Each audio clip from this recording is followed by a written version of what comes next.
एक ऐसे साम्राज्य की कहानी जो बना तो तलवार की नोक पर था, लेकिन जिसकी पहचान शांति के पैगाम से बनी।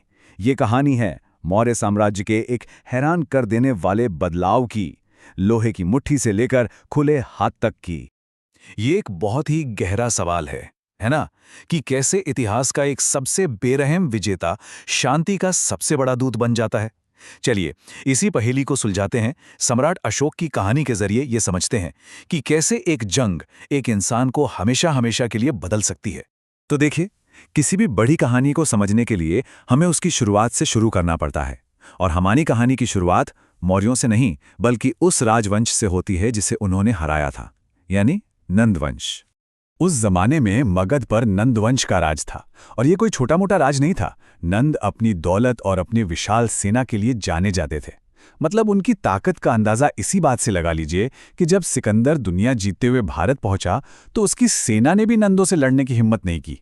वो उस दौर की एक सुपर पावर थे, सीधी सी बात है। देखिए, इतिहास में सत्ता कभी एक जगह नहीं टिकती, और फिर सीन में एंट्री हुई एक नए खिलाड़ी की, एक नौजवान जिसका नाम था चंद्रगुप्त मौर्य। अपने गुरु चाणक्य की जबरदस्त रणनीति के दम पर चंद्रगुप्त ने नंद साम्राज्य को जड़ से उखाड़ फेंका और एक नए, कहीं ज्यादा बड़े साम्राज्य की नींव रखी। तो अब सत्ता थी चंद्रगुप्त के हाथ में, एक ऐसा सम्राट जिसके इरादे भी लोहे के थे। चलिए देखते हैं कि इस लौह सम्राट ने भारत का नक्शा कैसे बदला। चंद्रगुप्त की नजर सिर्फ मगध पर नहीं थी। उन्होंने एक ऐसा साम्राज्य बनाया जो पहले किसी ने सोचा भी नहीं था। जरा सोचिए, पश्चिम में ईरान की सरहद से लेकर दक्षिण में कर्नाटक तक और पूरब में बंगाल तक उन्होंने पहली बार एक विशाल अखंड भारत की सोच को हकीकत में बदल दिया था।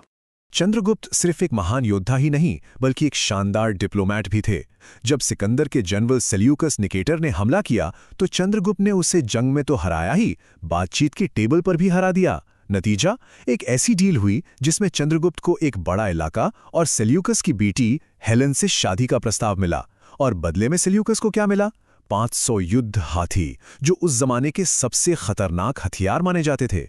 लेकिन इस लौह सम्राट की कहानी का अंत सबसे ज्यादा चौंकाने वाला था। अपनी ताकत के शिखर पर उन्होंने सब कुछ छोड़ दिया। उन्होंने जैन धर्म अपना लिया, अपना राजपाट बेटे को सौंपा और एक साधु की तरह उपवास करके अपने प्राण त्याग दिए। ये एक इशारा था कि इस साम्राज्य पर हमेशा आध्यात्मिक सोच का गहरा असर रहेगा, एक ऐसी विरासत जो उनके पोते के जीवन में बहुत बड़े तूफान के साथ वापस आने वाली थी। हर बड़ी कहानी में एक ऐसा मोड़ आता है जो सब कुछ बदल देता है। मौर्य साम्राज्य के लिए वो मोड़ एक खूनी जंग के मैदान पर आया। ये पल ना सिर्फ अशोक की जिंदगी का, बल्कि पूरे भारतीय उपमहाद्वीप के इतिहास का टर्निंग पॉइंट था। साल था 261 ईसा पूर्व। इतिहास में कुछ तारीखें सिर्फ नंबर नहीं होती, वे एक युग के खत्म होने और दूसरे के शुरू होने का ऐलान होती हैं। ये वैसी ही एक तारीख थी। चंद्रगुप्त का पोता अशोक अपने दादा की ही तरह बहुत महत्वाकांक्षी था। वो पूरे भारत को एक झंडे के नीचे लाना चाहता था, और इसी जिद में उसने कलिंग पर हमला कर दिया। वो जीता जरूर, लेकिन ये जीत बहुत महंगी पड़ी। कहते हैं युद्ध के मैदान पर इतना खून बहा था कि उसे देखकर विजेता अशोक का दिल दहल गया। उसे अपनी जीत पर खुशी नहीं, बल्कि गहरा अफसोस हुआ। इस एक जीत ने अशोक को पूरी तरह से बदल कर रख दिया। और ये सिर्फ कोई कहानी नहीं है। अशोक ने जो संदेश पत्थरों पर खुदवाए वो आज भी मौजूद हैं, और उनमें साफ साफ लिखा है कि उसके शासन के 9वें साल में कलिंग युद्ध हुआ था। ये इतिहास में दर्ज वो पल है जब एक विजेता ने अपनी तलवार हमेशा के लिए म्यान में रख दी।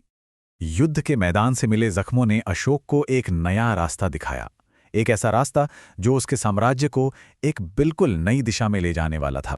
उसने भेरी घोष यानी युद्ध के नगाड़ों की आवाज को धम्म घोष यानी धर्म और शांति के संदेश से बदल दिया। अशोक ने बौद्ध धर्म से प्रेरणा ली और धम्म नाम की एक आचार संहिता बनाई और उसे अपने पूरे साम्राज्य में फैलाया। अब जीत हथियारों से नहीं, दिलों को जीतकर हासिल की जानी थी। देखिए, वो दौर विचारों की क्रांति का दौर था। एक तरफ बौद्ध धर्म था जो जीवन में संतुलन और बीच का रास्ता यानी मध्यम मार्ग सिखाता था। दूसरी तरफ जैन धर्म था जो अहिंसा और कठोर तपस्या पर जोर देता था। कलिंग में हुए उस भयानक रक्तपात के बाद शायद बौद्ध धर्म का करुणा और शांति का संदेश ही अशोक के मन को छू गया, और उसने वही रास्ता चुना। लेकिन इतना बड़ा साम्राज्य सिर्फ अच्छे विचारों पर तो नहीं चल सकता था, है ना? इसे चलाने के लिए एक जबरदस्त सिस्टम की जरूरत थी। और मौर्यों का सिस्टम वाकई कमाल का था। ये एक पिरामिड की तरह था। सबसे ऊपर सम्राट, फिर प्रांत, फिर जिले और आखिर में गांव। इस सिस्टम से ये पक्का किया जाता था कि राजा का हुक्म और धम्म का संदेश साम्राज्य के हर कोने तक पहुंचे। और इस पूरी मशीन को चलाने के लिए थे एक्सपर्ट ऑफिसर्स। टैक्स वसूलने वाला अलग, खजाने की देखरेख करने वाला अलग, व्यापार का हेड अलग, खेतीबाड़ी का हेड अलग। मतलब एकदम आज की मॉडर्न सरकारों की तरह अलग अलग डिपार्टमेंट्स थे। इससे पता चलता है कि मौर्य साम्राज्य सिर्फ ताकत पर नहीं बल्कि एक बहुत ही कुशल एडमिनिस्ट्रेशन पर टिका हुआ था। लेकिन इतिहास हमें एक बात और सिखाता है, कोई भी साम्राज्य कितना ही महान क्यों ना हो, वो हमेशा के लिए नहीं रहता। लगभग 137 साल के शानदार राज के बाद मौर्य वंश का अंत हो गया। आखिरी मौर्य सम्राट बृहद्रथ की हत्या उसी के अपने जनरल ने कर दी और शुंग वंश की शुरुआत हुई। साम्राज्य बिखर गया।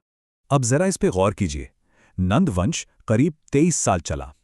ताकतवर मौर्य वंश 137 साल तक टिका रहा। लेकिन उन्हीं के दौर में जो विचार पनपे, बौद्ध धर्म और जैन धर्म, वो 2500 साल बाद भी जिंदा हैं और आज भी करोड़ों लोगों को रास्ता दिखा रहे हैं।